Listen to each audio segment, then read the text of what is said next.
Good evening, YouTube. So after spending the night there at Kankakee, Illinois, I got up this morning and got going. So I've made it to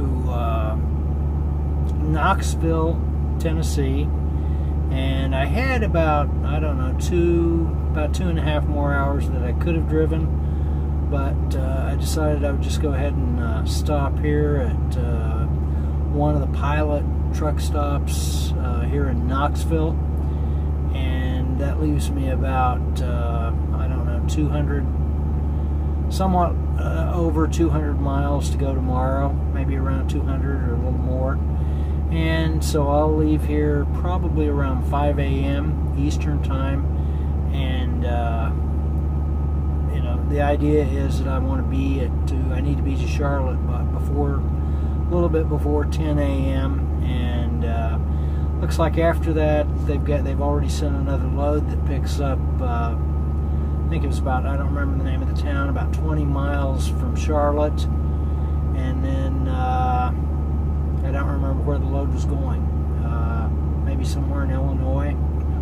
I'd have to look again. So anyway, figure that out tomorrow.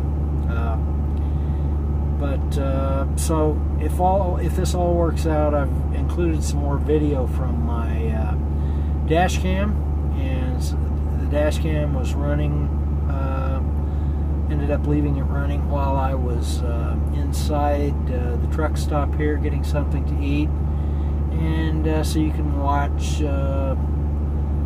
basically you can watch a truck back into a hole.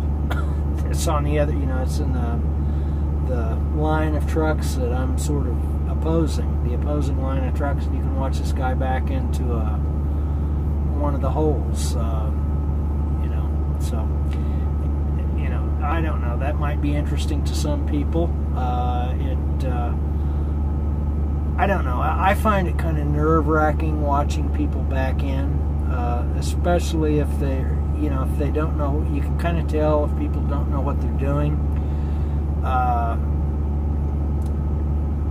You know, sometimes you can kind of tell that maybe they're a little unsure, and by the way they move the, you know, especially if they, you know, over time, obviously, if you've done a lot of backing and you can kind of, you get better and better at it as the more you do it. It's like most things, the more you do it, probably the better chance there is that you're going to get better at it.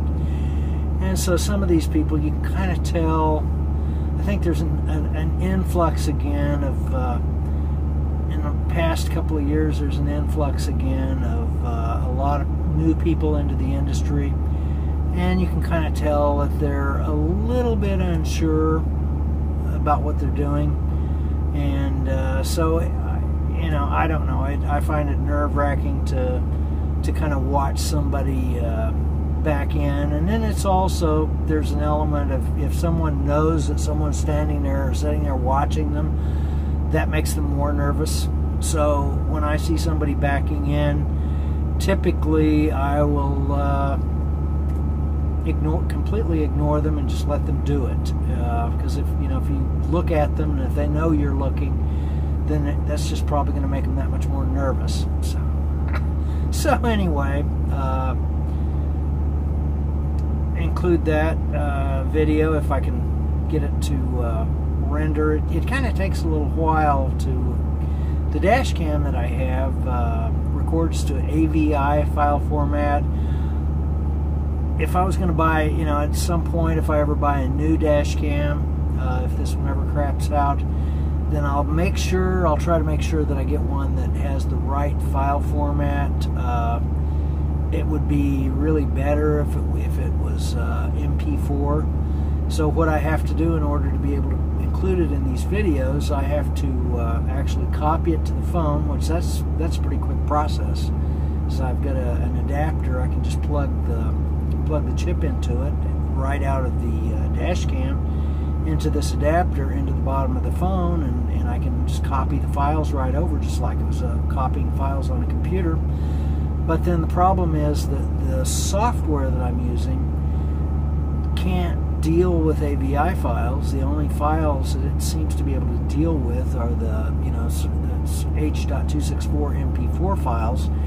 And so what I have to do, I've got this converter program that converts the files from AVI that I've copied across. It converts those AVI files into H.264 compatible MP4 files, and that's kind of a time-consuming process. So that's kind of a little thorn in the side there. So it would be nice if the dash cam was able to record directly to H.264 to that standard.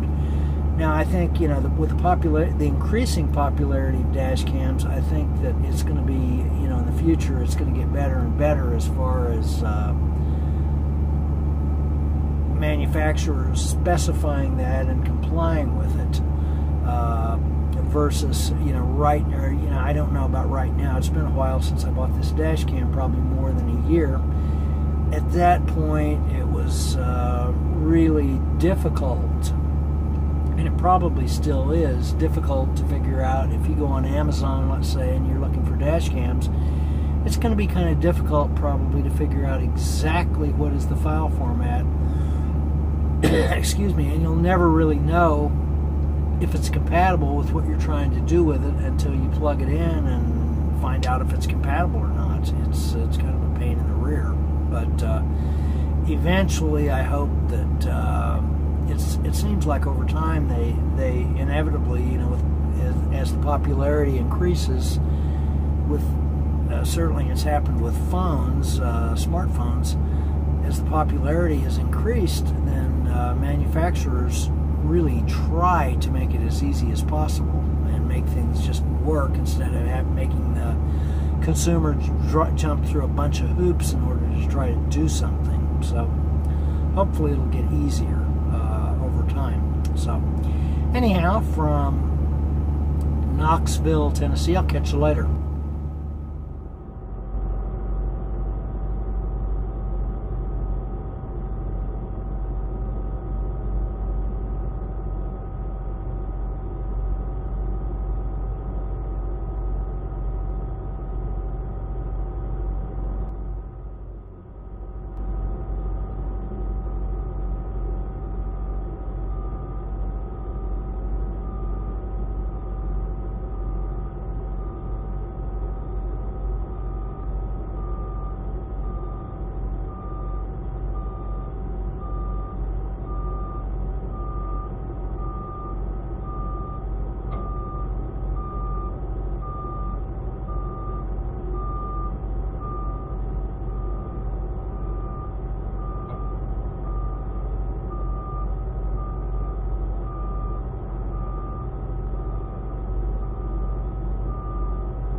right now I'm at Knoxville, Tennessee, taking a break. Got fuel here a little bit earlier. It's about 7:28 p.m. in the evening on April the 9th, and temperature is about I think it's in the, probably at this point it's in the 70s. It was in the 80s earlier.